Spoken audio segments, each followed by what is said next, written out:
বিসমিল্লাহির রহমানির রহিম। প্রিয় এবং সম্মানিত শ্রোতামণ্ডলী, আসসালামু আলাইকুম। আমি এখন আপনাদের সামনে মহান আল্লাহর পরিচয় কবিতাটি পাঠ করছি। মহান আল্লাহর পরিচয়। মুমিন জীবনের একমাত্র কাঙ্ক্ষিত সত্তা সর্বশক্তিমান মহান আল্লাহ রাব্বুল আলামিন। জীবনের প্রতিটি পদক্ষেপে মুমিন বান্দার উদ্দেশ্য থাকে মহান আল্লাহর সন্তুষ্টি অর্জন। যে আল্লাহকে আমরা পেতে চাই অপরূপ তিনি। তার অনেক অনেক পরিচয়। সর্বাপেক্ষা বড় পরিচয় আমাদের সৃষ্টিকর্তা তিনি। শুধু আমাদের নয়, দুনিয়ার প্রতিটি অনুকণাও সৃষ্টি করেছেন তিনি।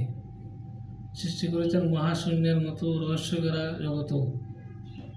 আল্লাহর পরিচয় দিতে গিয়ে মহান আল্লাহ নিজেই বলেছেন তিনি আসমান ও জমিন যথাযথভাবে সৃষ্টি করেছেন।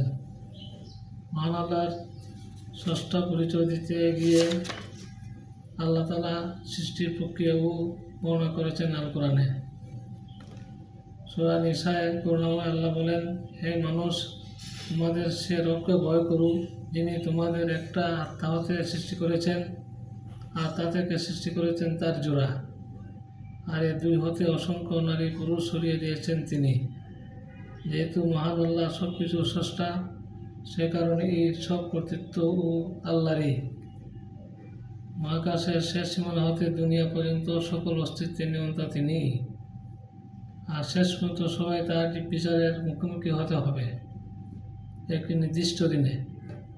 সর্বশক্তিমান আল্লাহ একক স্রষ্টা, আর এ কারণে তার সাথে কাউকে শরীক করা কঠোরভাবে নিষিদ্ধ।